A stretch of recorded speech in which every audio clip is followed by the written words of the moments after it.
Hello everyone, welcome to my channel. अगर आप share market में इन्वेस्ट करना चाहते हैं और आपको शेयर मार्केट के बारे में नहीं पता है तो इस वीडियो में आपको A to Z गाइड करने वाला हूं कि शेयर मार्केट होता क्या है, आपको शेयर मार्केट में क्यों इन्वेस्ट करना चाहिए और शेयर मार्केट में आप वेल्थ कैसे क्रिएट कर सकते हैं। वीडियो स्टार्ट करने के पहले मैं आपसे एक क्वेश्चन पूछना चाहता हूँ, आप शेयर मार्केट में इन्वेस्ट क्यों करना चाहते हैं? अगर आपका आंसर ये है कि अगले दिन ही मैं अमीर बन जाऊँगा और मेरे पास पैसा ही पैसा होगा तो मुझे माफ़ करें, आप ये वीडियो यहाँ पे ही स्टॉप कर सकते हैं। ये वीडियो आपके लिए नहीं है। बहुत ज्ञान की बातें होगी, चलो अब वीडियो स्टार्ट करते हैं। शेयर मार्केट में इन्वेस्ट करने के पहले आपको पता होना चाहिए शेयर मार्केट है क्या और शेयर मार्केट काम कैसे करता है। सिंपल लैंग्वेज में बताओ तो शेयर मार्केट एक प्लेटफॉर्म है जहाँ पे बिजनेसमैन इन्वेस्टर से पैसा लेते हैं और उसके बदले शेयर अलॉट करते हैं। रिलायंस से लेके इन्फोसिस ऑलमोस्ट सभी कंपनी ने कैश रेज करने के लिए स्टॉक मार्केट को चुना है और आप अच्छे से जानते हैं ये सब कंपनी आज कहाँ है। Now the question is why share market? किसी भी बिजनेस को एक्सपांड करने के लिए कैश चाहिए होता है और कैश रेज करने के लिए सबसे पहले ऑप्शन जो दिमाग में आता है वो है बैंक, जैसे कि आप और मैं करते हैं। तो कंपनी भी बैंक से पैसे क्यों नहीं लेती है? जब भी कोई कंपनी बैंक से पैसे लेती है तो उसे लोन लेना पड़ता है और कुछ ना कुछ इंटरेस्ट पे करना पड़ता है। लेट्स से इन्फोसिस को बिजनेस एक्सपांड करने के लिए 100 करोड़ चाहिए। अगर वो बैंक से लेती है तो उसे इंटरेस्ट पे करना पड़ता है। लेट्स से 10% इंटरेस्ट पे करना पड़ता है। मैं ये नहीं बोल रहा हूँ कि 10% इंटरेस्ट लगता है, but for simplicity let's assume 10%। So every year Infosys has to pay 10 crore as interest और लेट्स अज्यूम उसने 10 साल तक कुछ पे नहीं किया तो वो एग्रीगेट होकर 100 करोड़ हो जाएगा। नाउ लेट्स अंडरस्टैंड, कोई भी कंपनी बैंक न जाके स्टॉक मार्केट से कैश रेस करी तो उसे क्या फ़ायदा होता है? If company takes money from bank and in worst case if company goes in loss, still they have to pay principal as well as interest. Share market से cash raise करने के लिए कंपनी को प्राइमरी मार्केट से secondary market में आना पड़ता है और प्राइमरी मार्केट से सेकेंडरी मार्केट आने के लिए उसे IPO लाना पड़ता है, यानी इनिशियल पब्लिक ऑफरिंग। ऐसा करते हुए कंपनी इन्वेस्टर से कैश रेज करती है और उसके बदले शेयर अलॉट करती है। ऐसा करने से कंपनी को ना कोई इंटरेस्ट पे करना पड़ता है और ना उसका डेट बढ़ता है। And in worst situation if company goes in loss still they don't have to pay interest और प्रिंसिपल। सिंपल लैंग्वेज में एक्सप्लेन करूँ तो लेट्स से आपके पास 10x10 का फ्लैट है और उसमें 100 टाइल्स है, तो फ्लैट एक आपकी कंपनी हो गई और टाइल्स शेयर हो गए। सो आप टाइल्स का कुछ भी प्राइस रख सकते हैं। लेट्स से आपने एक टाइल का प्राइस 100 रुपीज़ रखा है, सो आपके कंपनी यानी आपकी फ्लैट की कीमत हो गई 100 इंटू 1000 विच इज़ 1 लाख। अभी आपको पता है शेयर मार्केट क्या है और शेयर क्या होता है। अब जानते हैं शेयर मार्केट लिस्ट होने के बाद क्या होता है, यानी IPO आने के बाद क्या होता है। सो बेसिकली IPO आने के बाद शेयर मार्केट एक्सचेंजेस पे लिस्ट होते हैं और इंडिया में 2 ही एक्सचेंज है, एक है BSE और एक है NSE। एक्सचेंज एक प्लेटफॉर्म है जहाँ पे आप और हम शेयर खरीद सकते हैं। सो बेसिकली अगर आपको शेयर खरीदना है तो आपको या तो NSE से खरीदना पड़ेगा या तो BSE से खरीदना पड़ेगा। अभी आप में से बहुत लोग इन्वेस्ट करना चाहते होंगे लेकिन ये सोचते रहेंगे कि इन्वेस्टमेंट स्टार्ट करूँ तो कितने रुपए से करूँ। तो आपको बता दूं कि आप इन्वेस्टमेंट 10 रुपये से भी स्टार्ट कर सकते हैं, बट एक आइडियल होगा 10K से स्टार्ट किया जाए। बिकॉज शेयर मार्केट एक कैपिटल मार्केट है, यहाँ पैसे से ही पैसा बनता है। पैसे से पैसा कैसे बनता है उसका एक एग्जाम्पल बताता हूँ।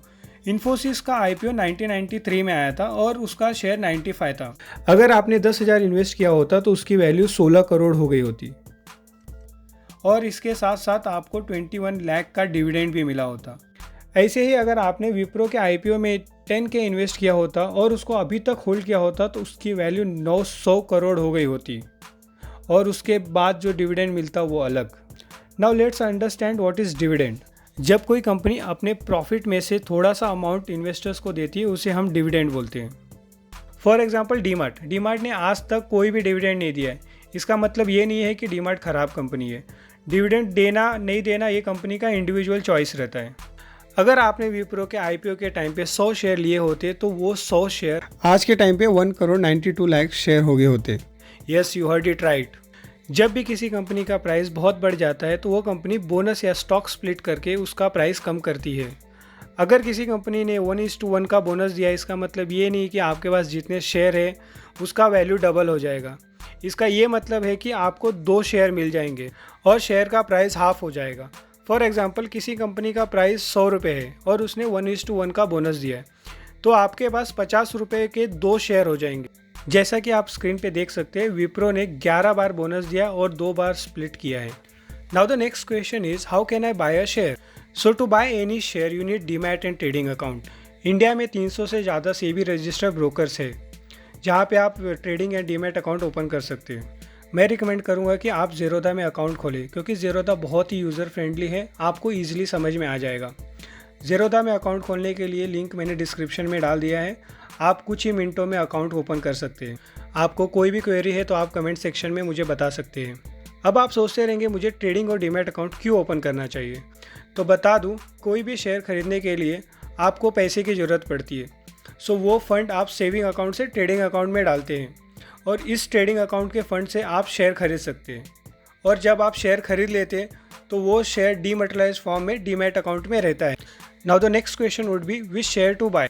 सो आपको बता दूं, इंडिया में सभी लिस्टेड कंपनीज 3 कैटेगरी में रखा गया है, large cap stock, mid cap stocks और small cap stocks. Large cap stocks जिसका मार्केट कैपिटलाइजेशन 1 लाख करोड़ से ज़्यादा होता है जैसे कि TCS, Reliance, Infosys. Mid cap stocks जिसका मार्केट कैपिटलाइजेशन 20,000 से 1 लाख करोड़ के बीच में होता है जैसे कि MRF। स्मॉल कैप स्टॉक्स जिसका मार्केट कैपिटलाइजेशन 20,000 करोड़ से कम होता है जैसे कि PVR। ये कोई हार्ड एंड फास्ट रूल नहीं है, ये एक इंडस्ट्री स्टैंडर्ड है और इसे सब फॉलो करते हैं।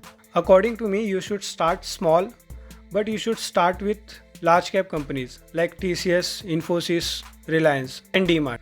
बहुत सारे रिटेल इन्वेस्टर को लगता है कि MRF सबसे बड़ी कंपनी है क्योंकि उसका शेयर प्राइस इंडिया में सबसे ज़्यादा है। ये बात बिल्कुल गलत है। ये बात सच है कि MRF का प्राइस सबसे ज़्यादा है जो कि 82,000 है, बट इंडिया की सबसे बड़ी कंपनी रिलायंस है जिसका प्राइस 2,000 है। कोई भी कंपनी बड़ी है या छोटी है ये उसके शेयर प्राइस से नहीं पता लगाया जा सकता, ये उसके मार्केट कैपिटलाइजेशन से मालूम पड़ता है। किसी भी कंपनी का मार्केट कैपिटलाइजेशन कैसे पता करें? So market capitalization is equal to number of outstanding share into current price. So आप भी अपने दिमाग से ये भ्रम निकाल दें। अब आप ये सोचते रहेंगे मैंने शेयर तो ले लिया बट मार्केट में रिस्क कितना है। सो आपको बता दूं, मार्केट में रिस्क 100% है। जी हाँ, आप मार्केट में पूरा का पूरा पैसा लूज़ कर सकते हैं, लेकिन ये टोटली डिपेंड करता है आप कौन सी कंपनी चूज़ करते हैं। फॉर एग्जांपल, अगर आपने DHFL जैसी फ्रॉड कंपनी में इन्वेस्ट किया होता तो उसकी वैल्यू 0 हो गई होती, और अगर विप्रो या इन्फोसिस जैसी अच्छी कंपनी में इन्वेस्ट किया होता तो ह्यूज वेल्थ क्रिएट होता। सो किसी भी कंपनी में इन्वेस्ट करने के पहले उसके बारे में सब कुछ जान ले तभी इन्वेस्ट करें। Idea behind making this video is that everyone in India should have basic understanding of share market. In India only 7% people invest in share market which is very less. अगर आपको शेयर मार्केट से related कोई भी doubt है तो comment section में ज़रूर बताएं। आई होप ये वीडियो आपको इन्फॉर्मेटिव लगी हो। अगर हाँ तो अपने फ्रेंड्स से भी शेयर करें और उन्हें भी पता चले शेयर मार्केट होता क्या है, so that they can also invest in share market. और ऐसे ही अपडेट्स के लिए देखते रहें इन्वेस्ट विद मनीष।